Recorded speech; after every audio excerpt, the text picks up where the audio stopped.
Hey everyone, welcome back to The Explainer. Today, we are diving straight into ACIM, specifically focusing on Lesson 19.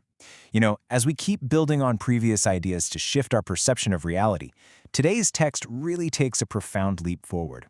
It's asking us to look at the sheer weight and power of our own minds.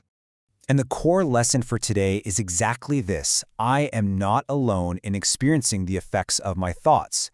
I'm reading that straight from the text because it sets the stage for everything we're about to unpack. It completely challenges this baseline assumption we all have that our internal world is totally isolated. The claim here is actually pretty bold. What happens inside your head directly impacts the external world. Okay, let's dive into this. Cause, effect, and perception. We really need to understand the mechanics of your mind here. So we usually think of reality as a sequence, right?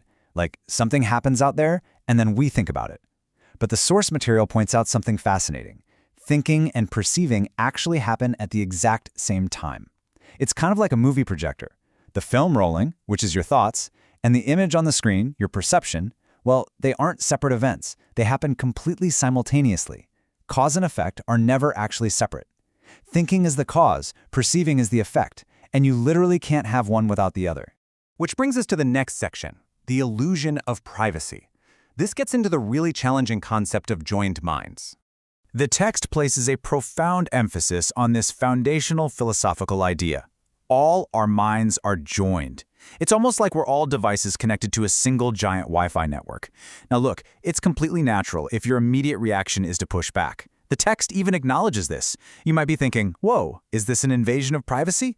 Realizing your internal world is connected to everyone else carries a seriously heavy sense of responsibility. It's totally normal to feel some resistance at first. And this brilliantly illustrates the text's core assertion. Despite that initial pushback, there are simply no private thoughts. The text tells us that understanding this must be true if salvation is possible at all. And it goes on to say salvation must be possible because it is the will of God. So, if our ultimate goal is unity, those hidden, isolated thoughts just don't exist in that framework. A deeply connected reality leaves absolutely no room for complete privacy in our minds. So the crucial point is how to practice today. How do we actually put this massive theory into action? Here is exactly how we're going to apply this deep metaphysical idea to our minds today. First, for about a minute or so, you're going to close your eyes. Silently repeat today's idea to yourself. Then, just carefully search your mind for whatever thoughts are currently passing through. As you catch one, gently identify the central person or theme in it.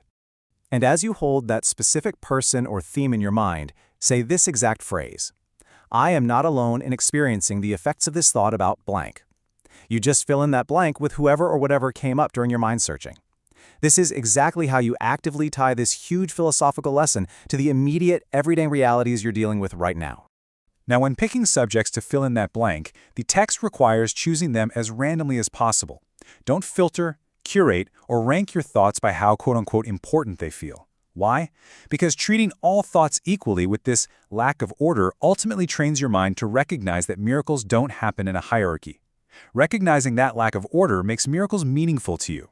A shift in perspective about a tiny annoyance is just as powerful as a shift regarding a massive life event. Let's anchor on the strict parameters given for today's exercises. You need at least 3 practice periods today.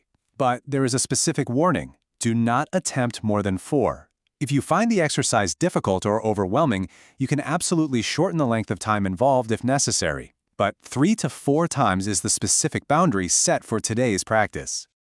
All right, bringing us to the final summary. Let's recenter on the lesson and exactly how to carry it forward today. Let's solidify today's spiritual practice in our minds one final time. I am not alone in experiencing the effects of my thoughts. Whether you're thinking about a close friend, a stressful work situation, or just a random passing worry, remember that cause and effect are not separate, and your mind is inextricably joined with everyone else's. And here is your exact practice summary so you are totally prepared to tackle this. You're doing about 1 minute per session with your eyes closed. You're doing this 3 to 4 times today, and no more than that. You must use a completely random selection of your thoughts. And remember, apart from these set periods, you can apply today's idea as needed if a particular thought is really bugging you throughout the day. If you found this explainer helpful in breaking down the source material, please make sure to hit like and subscribe so we can keep creating these structured guides for you. I want to leave you with one final provocative question based on today's text. If there truly are no private thoughts, what ripple effect will your very next thought have on the world? Thanks for hanging out with me, and I'll catch you next time.